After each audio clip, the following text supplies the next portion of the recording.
En aquel tiempo Jesús se marchó a la otra parte del mar de Galilea o de Tiberíades.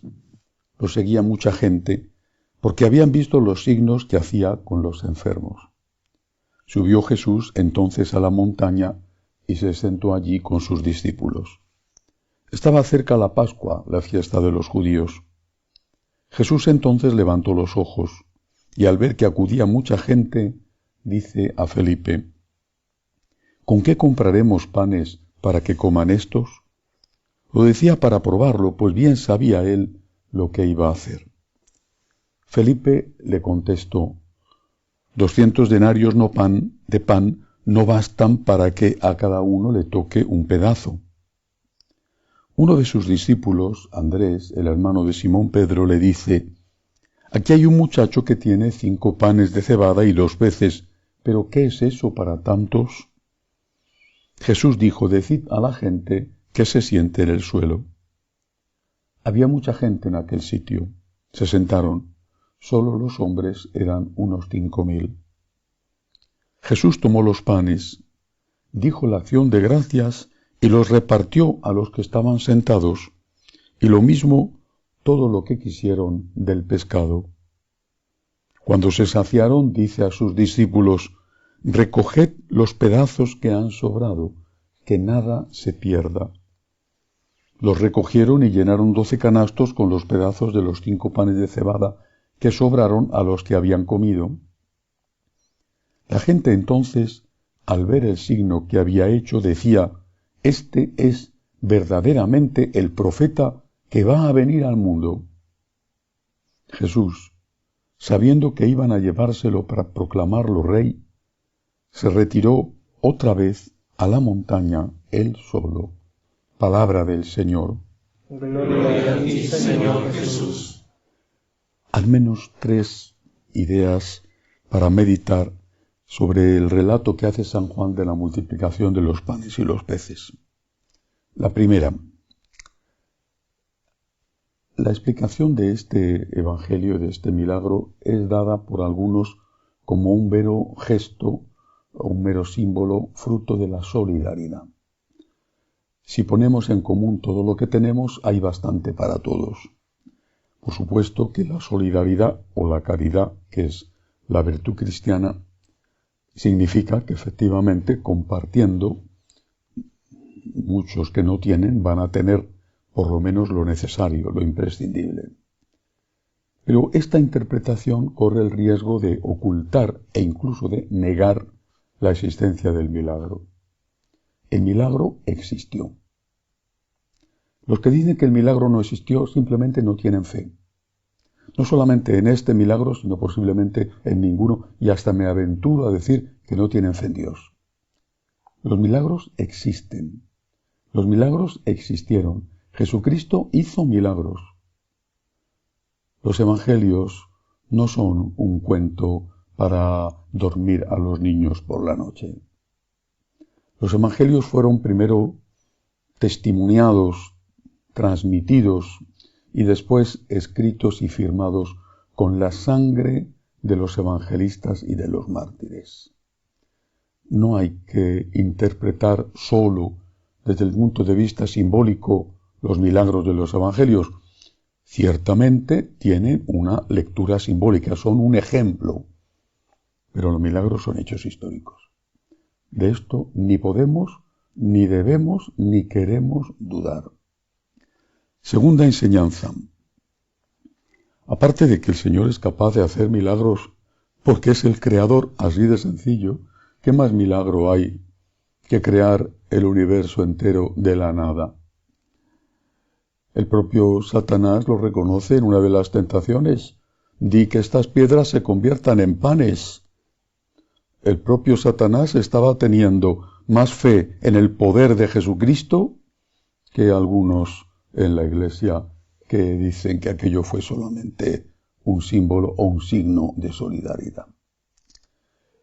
Hay una segunda lección aquí. Cuando han terminado de comer, como era natural, había sobras.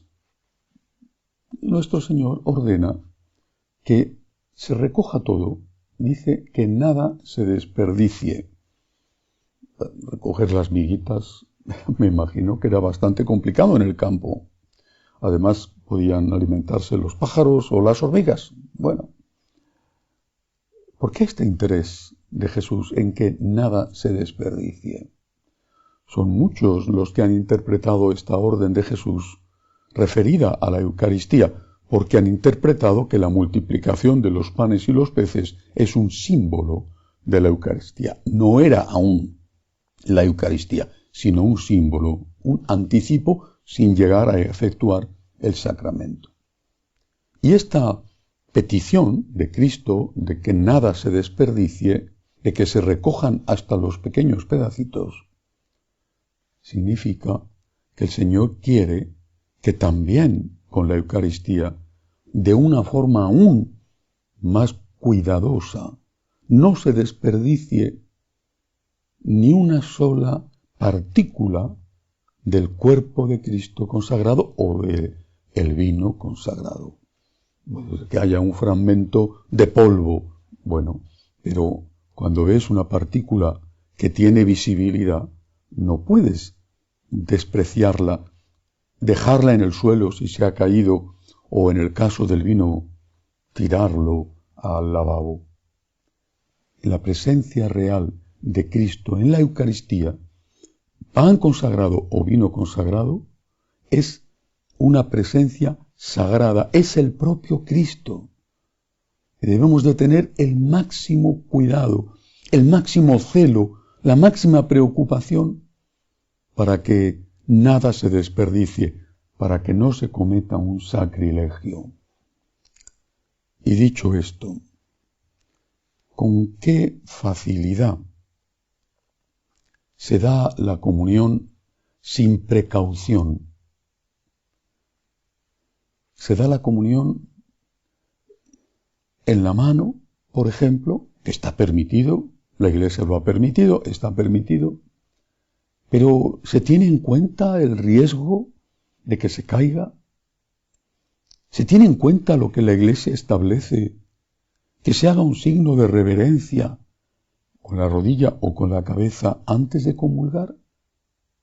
¿Se tiene en cuenta que pueden darse casos en que se lleven la Eucaristía para después profanarla? Recientemente una persona me decía que en su parroquia había visto que algunas personas se llevaban la Eucaristía y otras no la trataban bien. Se lo había dicho al párroco. El párroco le había contestado: ¿qué más da? Son hijos de Dios. ¿Harías eso con una persona a la que tú amaras y a la que vieras que están maltratando? ¿O es que no amas lo suficiente a Jesucristo o no tienes fe en que allí está de verdad, realmente, la persona de Cristo? Tercera enseñanza de este texto. Jesús ve que después de este portentoso milagro le quieren hacer rey. Cura enfermos, resucita muertos y les da de comer sin trabajar. Era el negocio redondo. Eso era un rey. Todo el mundo podía vivir ociosamente y el rey dedicarse a hacer milagros, milagros que además desarmarían a sus enemigos en las batallas o que harían aparecer toneladas y toneladas de alimentos, incluso ya preparaditos, de la nada. Y Jesús se marchó. Se marchó. Querían hacerle rey y se marchó. Nunca permitió que le pusieran una corona hasta el momento de la cruz, que aceptó la corona de las espinas que eran el símbolo de nuestros pecados. Y nosotros, cuando buscamos a Jesús, ¿qué buscamos? ¿El negocio? Vamos a Jesús para ver qué nos da. Y si no nos da nada, ¿no nos interesa Jesús? ¿O vamos a Jesús porque ya nos ha dado?